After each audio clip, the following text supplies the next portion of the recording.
Amados do Senhor, que a graça do nosso Deus continue sempre perceptível na nossa vida, porque ela está presente.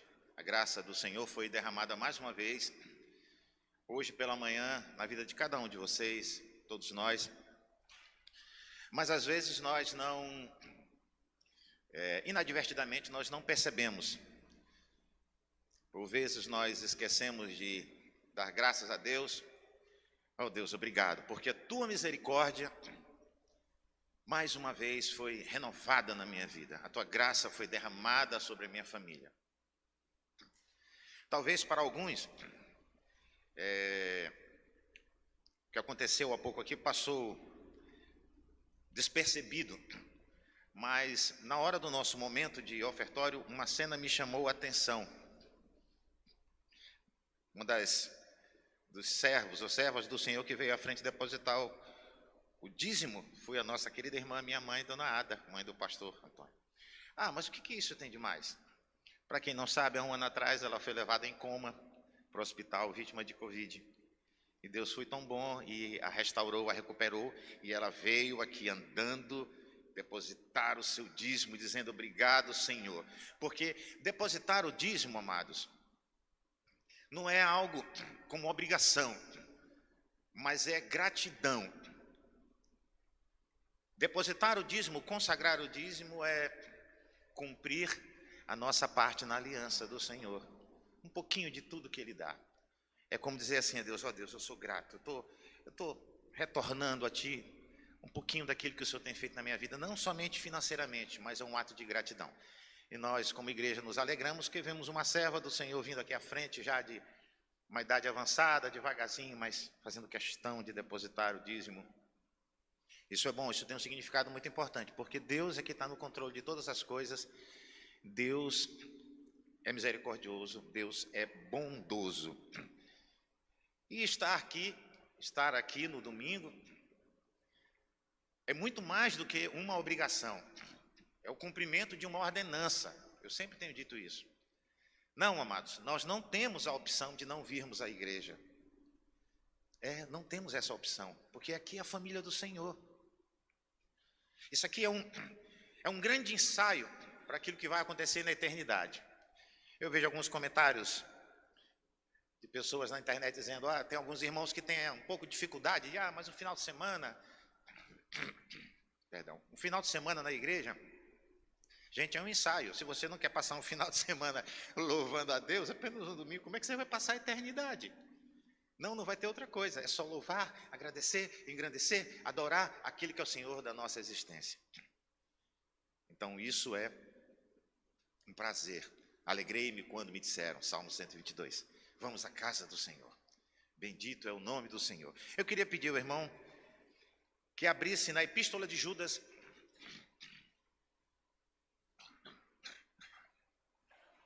Epístola de Judas, que só tem um capítulo, a partir do verso 17. Nós vamos ler do 17 ao verso 21. Judas fica lá antes de Apocalipse. Diz assim: vós, porém, amados, lembrai-vos das palavras que anteriormente proferidas pelos apóstolos de nosso Senhor Jesus Cristo, os quais vos diziam, no último tempo haverá escarnecedores, andando segundo as suas ímpias paixões. São estes os que promovem divisões sensuais e que não têm o Espírito. Vós, porém, amados, edificando-vos na vossa fé santíssima, orando no Espírito Santo, guardai-vos no amor de Deus, esperando a misericórdia do nosso Senhor Jesus para a vida eterna. Feche seus olhos, nós vamos ter uma palavra de oração.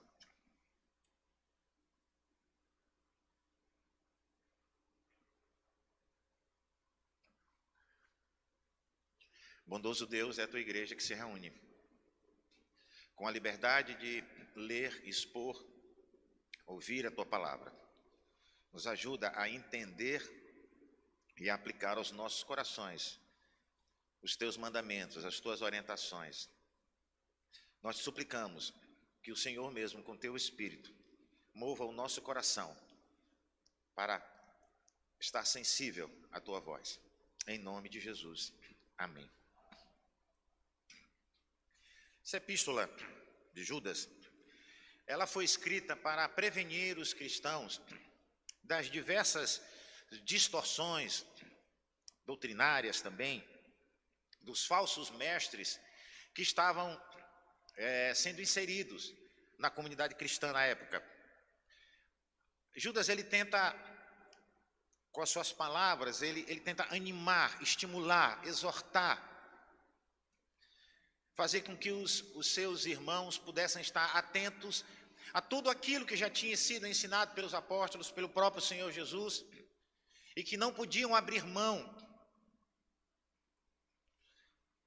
Ele fala que aqueles que estavam atrapalhando a caminhada da igreja, aqueles que estavam distorcendo o evangelho do Senhor Jesus,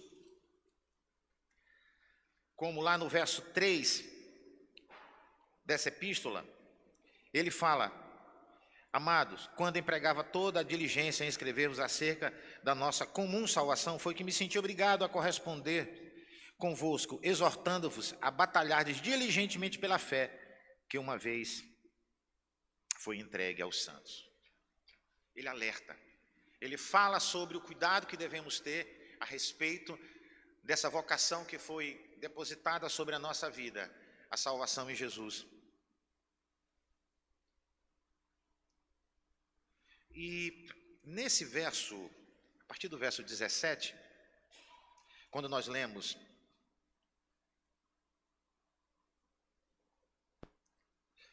vós, porém, amados, lembrai-vos das palavras anteriormente proferidas pelos apóstolos. E ele diz lá no verso 20: vós, porém, amados, edificando-vos na vossa fé santíssima, orando no Espírito Santo, guardai-vos no amor de Deus, esperando a misericórdia de nosso Senhor Jesus Cristo. Eu acho essa passagem interessante e ela vem assim como um bálsamo na nossa vida, né? Poxa, a palavra do Senhor lá em Judas está dizendo que nós devemos nos edificar na fé santíssima, nós devemos orar no Espírito Santo, nós devemos nos guardar no amor de Deus. Devemos, irmão, caminhar assim, devemos orar, temos que orar. Quinta-feira tem culto de oração, devemos estar aqui orando, intercedendo. Mas, por vezes, nós focamos tanto naquilo que deve ser feito, que às vezes esquecemos de ter cuidado e ter ciência daquilo que não deve ser feito. Ora, mas como é isso? Eu devo caminhar para aquilo que deve ser feito, buscando a santidade diante do Senhor. Mas eu tenho que estar atento para aquilo que não deve ser feito, para que eu não incorra nesses erros. Mas como isso acontece? Veja lá, a partir do verso 3. Amados, quando empregava a diligência, toda a diligência em escrever-vos acerca da nossa comum salvação, foi que me senti obrigado a corresponder-me convosco, exortando-vos a batalhardes diligentemente pela fé que uma vez por todas foi entregue aos santos. Pois certos indivíduos se introduziram com dissimulação, os quais desde muito foram antecipadamente pronunciados para esta condenação. Ou seja, vamos sempre ter pessoas que vão distorcer o evangelho. Homens ímpios que transformam a libertinagem, a graça do nosso Senhor, e negam o nosso único e soberano Senhor Jesus Cristo. Quero, pois, lembrar-vos, embora já estejais cientes de tudo, uma vez por todas, que o Senhor, tendo libertado um povo, tirando-o da terra do Egito, destruiu depois os que não creram. Tirando-os da terra do Egito. O Egito, para nós, significa a escravidão do pecado. Nós também fomos tirados da escravidão do pecado. Estamos incluídos aqui. E a anjos, os que não guardaram o seu estado original, mas abandonaram o seu próprio domicílio, ele tem guardado sob trevas, em algemas eternas, para o juízo do grande dia, como Sodoma e Gomorra e as cidades circunvizinhas, que, havendo-se entregado à prostituição como aqueles, seguindo após outra carne, são postas para exemplo do fogo eterno, sofrendo punição. Ora, este da mesma sorte, quais sonhadores alucinados, não só contaminam a carne, mas como também rejeitam o governo e difamam as autoridades. Contudo, o arcanjo Miguel, quando contendia com o diabo e disputava a respeito do corpo de Moisés, não se atreveu a proferir juízo infamatório contra ele. Pelo contrário, disse: o Senhor te repreenda. Estes, porém, quanto a tudo que não entendem, difamam.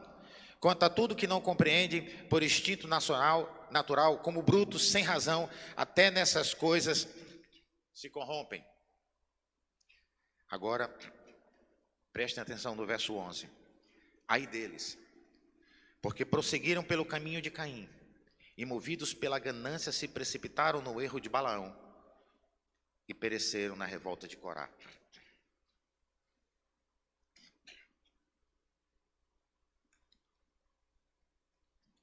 Lembra que eu acabei de dizer para você que temos que saber o que não fazer?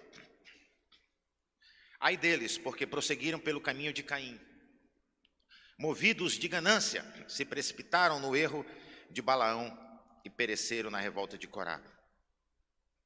Vamos nos debruçar um pouquinho apenas sobre esses 3 princípios que desagradam a Deus, que difamam o Evangelho. Imitadores de Caim. Gênesis 4, 5 a 12. Caim foi ingrato a Deus, pervertendo a sua adoração através de um coração ímpio e perverso. Perdeu o direito da primogenitura e mais do que isso. Será que existe coisa pior do que essas que foram ditas aqui, que Caim fez? Teve. Caim se afastou de Deus. Gênesis 4, 14. Caim não somente foi arrogante, não somente teve um coração mau, mas ele se afastou de Deus. Judas nos fala também de um outro exemplo, fala de Balaão. 2 Pedro 2,15 e número 22, 6 e 7, nos fala quem foi esse cidadão. Adulteraram a doutrina da verdadeira religião por causa do lucro imundo. Seu sucesso, a sua intenção transbordava, era notória a todo mundo.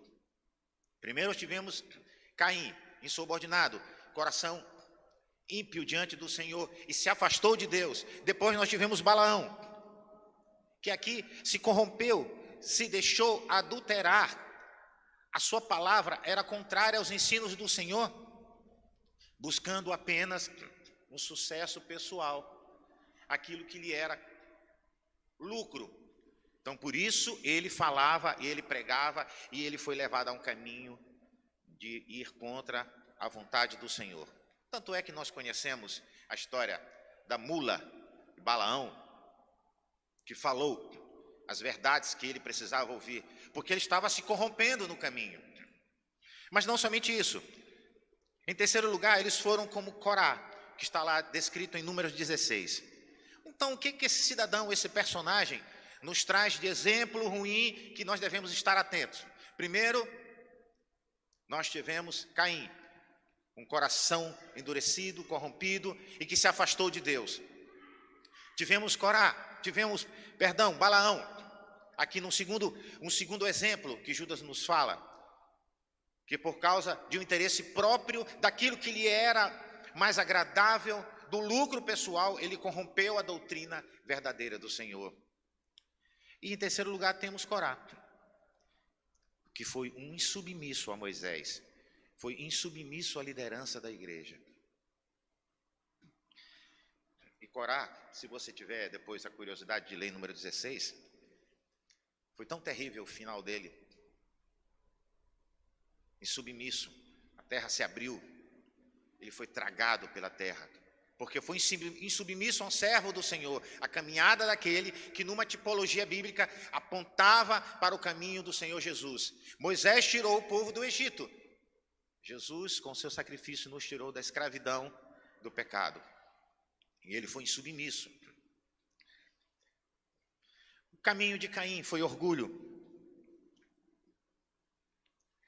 O caminho de Balaão foi a ganância, a corrupção. A revolta de Corá foi a insubmissão. Aí eu paro, quando eu estava lendo esse texto, eu fiz uma análise, uma autoanálise. Me perguntei, será que alguma vez, por desagradar a Deus na minha vida, eu não somente desagradei a Deus, mas eu discretamente me afastei do Senhor, não quis mais estar com os irmãos, porque eu tinha consciência, o Espírito me incomodava que aquilo era errado, e eu já não ia mais para a igreja. Nós temos visto isso, a experiência de muitos irmãos amados, que enfrentando dificuldades, uma das primeiras providências é se ausentarem da família do Senhor. Seguindo então o caminho de Caim, que desagradou a Deus, não somente desagradou, mas se afastou do Senhor.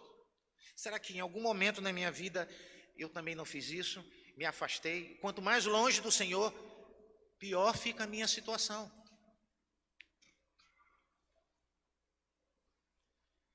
Caim teve orgulho, Caim teve arrogância, se afastou de Deus.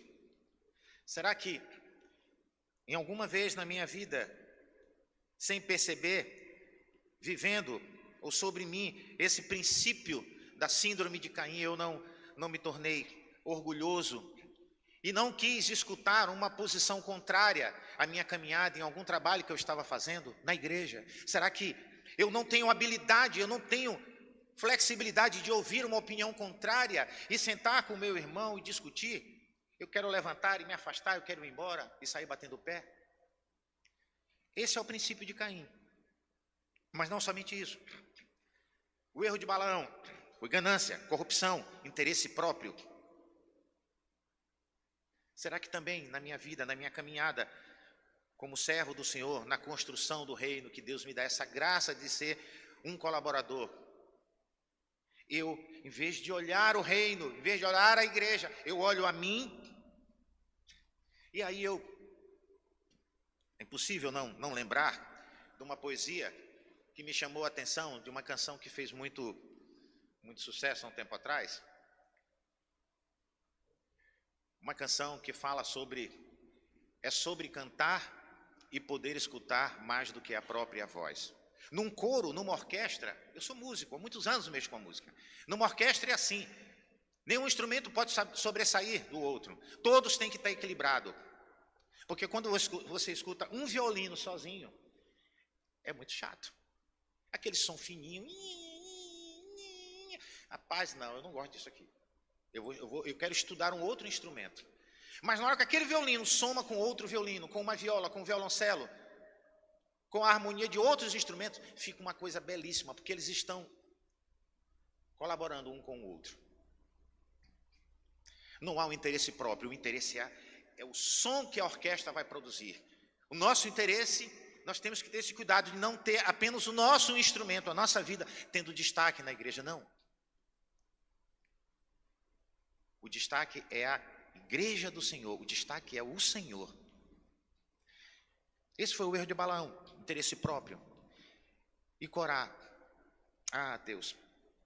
Antigamente, eu me lembro, conversava algumas vezes com o reverendo Antônio, nós somos membros de uma igreja, bairro aqui próximo, durante muitos anos. Tínhamos um pastor de um estilo mais severo, mais imponente, que já está com o Senhor, o reverendo Rui José de Moraes Barbosa. Por vezes, o reverendo Rui puxou a minha orelha, eu lá nos adolescentes, nos jovens, chamava a minha atenção, dava bronca. Nós tínhamos um grupo musical, ele reunia e era só bronca. E a gente saía chateado. Todos que estavam no grupo, muitos deles, ficavam, poxa, por que o pastor falou isso? Ele não pode falar isso. Mas nós nunca pensamos em mudar de igreja. Nunca passou pela nossa mente dizer, eu não fico mais nesta igreja porque este pastor é muito zangado.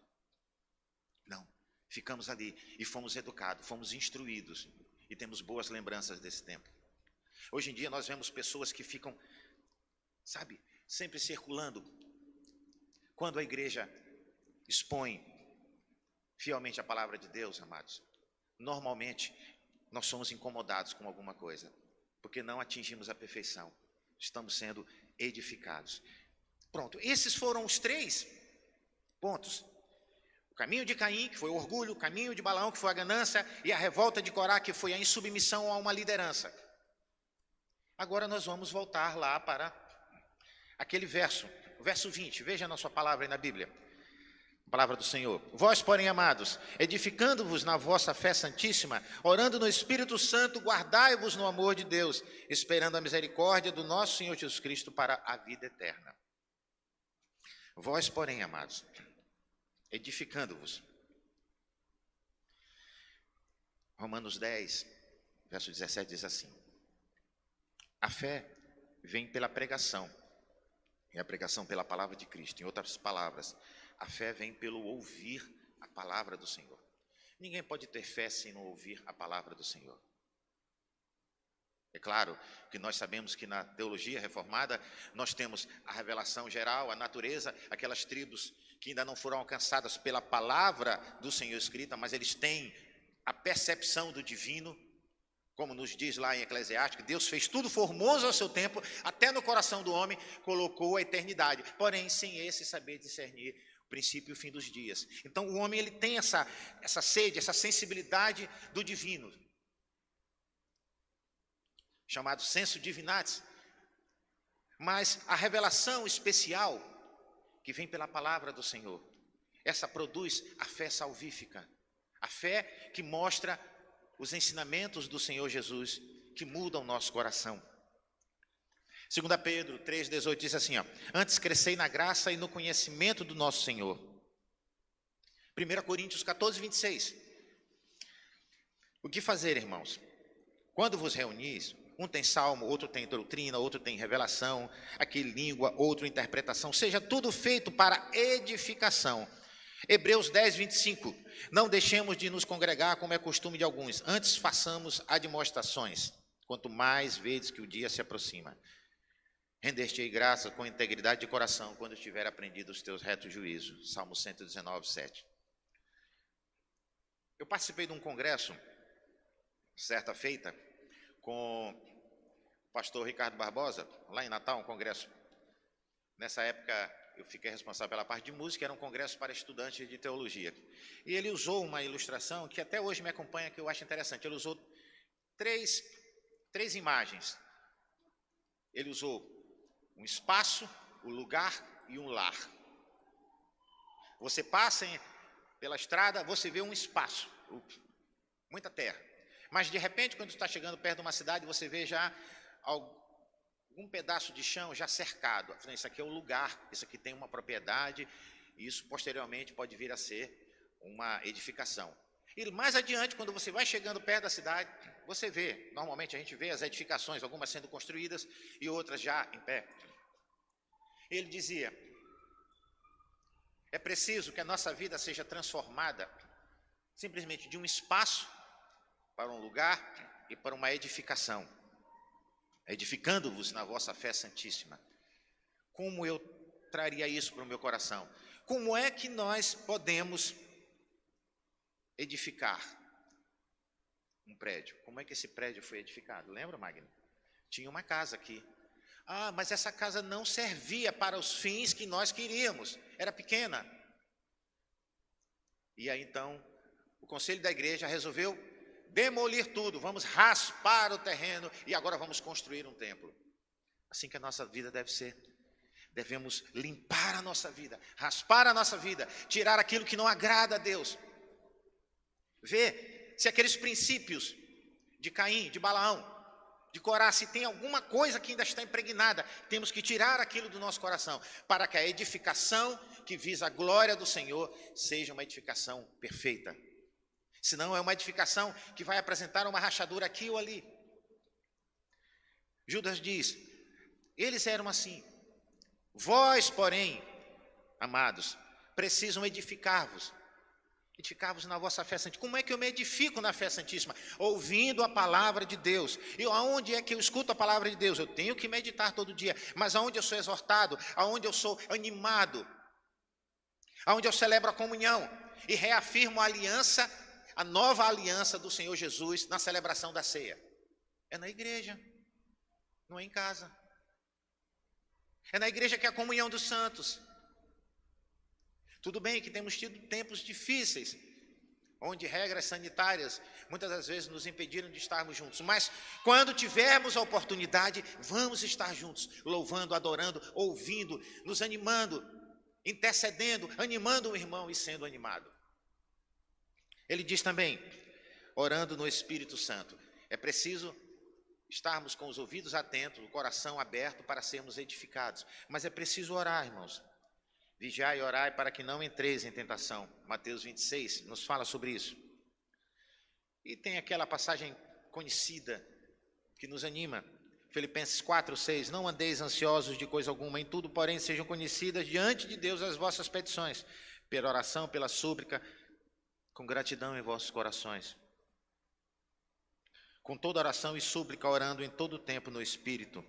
Efésios 6:18 nos fala sobre isso. Também o Espírito semelhantemente nos assiste em nossa fraqueza, porque não sabemos orar como convém. Mas o mesmo Espírito intercede por nós, sobremaneira com gemidos inexprimíveis. Eu vi uma frase certa vez, recentemente, que eu achei interessante. Ele dizendo, não se preocupe, quando você, de noite, antes de dormir, você for orar a Deus, colocar as suas petições ao Senhor, as suas mazelas, suas queixas, as suas tristezas, e de repente, você acordar no outro dia e dizer, eita, eu nem terminei a oração.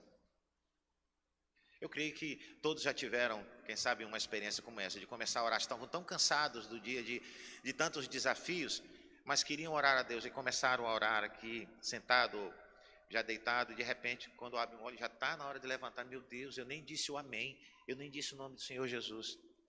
Será que isso é pecado? Será que isso está errado?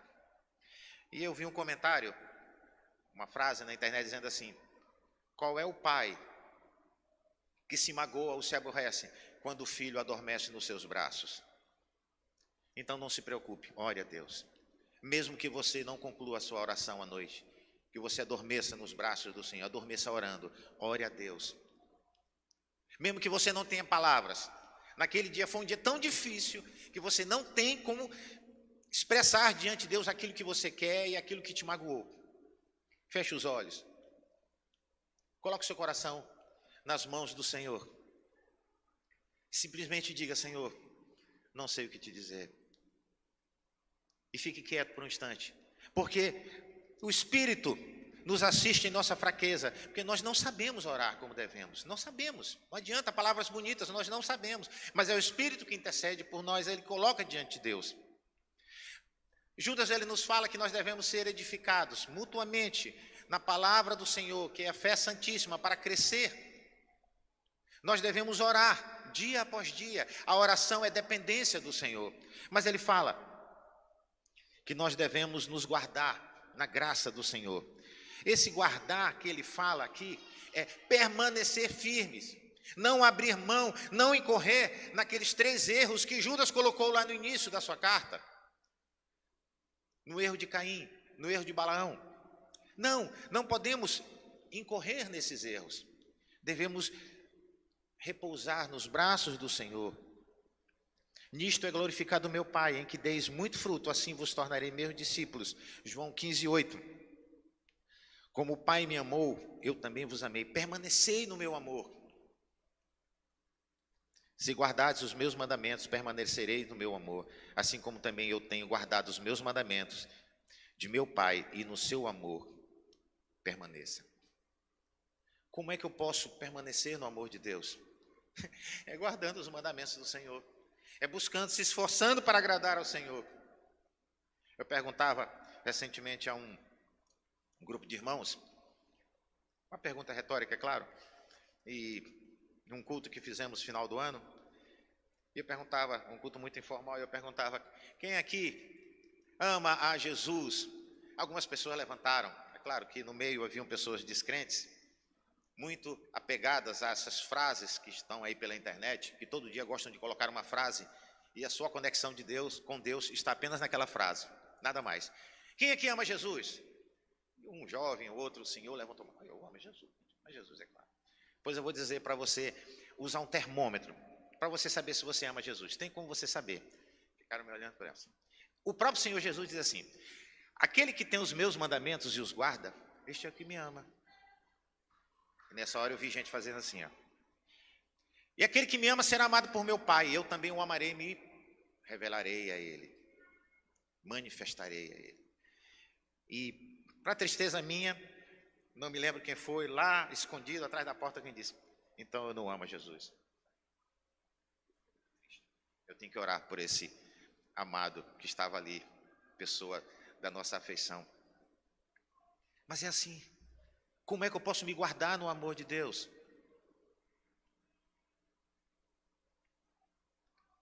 Preservando as suas orientações, os seus mandamentos. Isso eu tenho que buscar a cada dia. Como é que eu busco os mandamentos do Senhor? Sendo edificado na fé santíssima. Como é que eu sou edificado na fé santíssima? Sentado como vocês estão sentados, ouvindo a palavra de Deus. Daqui a pouco nós vamos ter escola dominical, nós vamos debater, nós vamos crescer mutuamente. É assim que nós crescemos. Quando colocamos as nossas dúvidas, quando nós caminhamos. Não, ficar em casa no dia do Senhor não é correto. Cuidado. O maná pode estragar, como aconteceu no deserto. A cada dia vinha o maná. Se você não colhia, você ficava sem. Se você queria colher dobrado no dia que era para você trabalhar, estragava.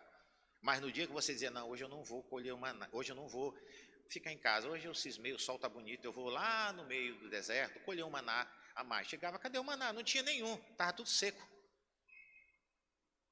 E o restinho que sobrou de ontem estava lá. Mas esse não estragou? Não, esse não estragou. Do sexto para o sétimo dia, tinha que colher dobrado, para que no sétimo dia ninguém trabalhasse. Como é que podemos aprender a ser edificados em Deus, na sua palavra? Sendo edificados na sua palavra, sendo presentes, intercedendo, orando.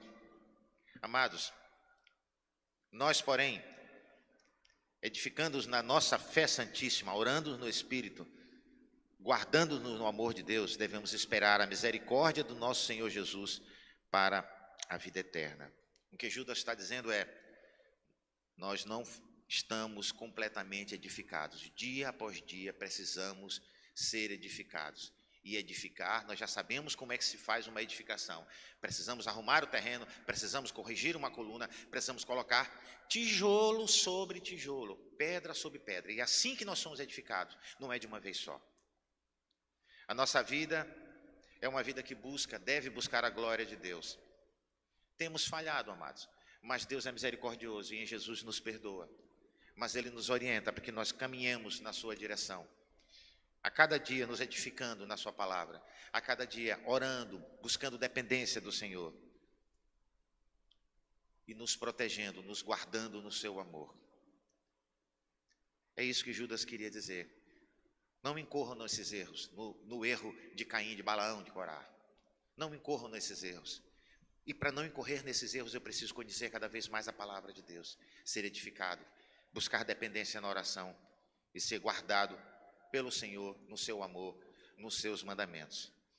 Iniciamos um novo ano, que esse seja o nosso objetivo, a cada dia, buscar edificação diante do Senhor, buscar prioridade para agradar ao Senhor, buscando dependência na oração e nos guardando nesse amor que já nos alcançou. Isso é que Judas queria dizer. É isso que Deus nos fala agora ao nosso coração, a todos nós. Que Deus que mova o nosso coração, incomode o nosso coração. Esse é o meu desejo, para que nós fiquemos o dia todo de hoje pensando, não no que o reverendo Anoassi falou, mas no que a palavra de Deus foi exposta, naquilo que está lá. Eu quero que você seja como os bereanos, que você chegue em casa, eu vou examinar com calma aquilo que o pastor falou, para saber se é isso mesmo. Não tem problema, pegue sua palavra em casa, eu desafio você a examinar isso. Leia, ela tem apenas 25 versos, Epístola de Judas. Pode ler toda. Se você tiver dúvida, leia 2 vezes. Tiver mais dúvida, leia 3 vezes. Não tem problema. Deus não vai se aborrecer com isso. Aí você vai começar a perceber coisas maravilhosas que Deus vai falar ao teu coração. Que Deus nos abençoe, que Deus nos dê um dia de graça, incomodados pelo seu Espírito, buscando fazer a sua vontade por meio de Jesus. Amém?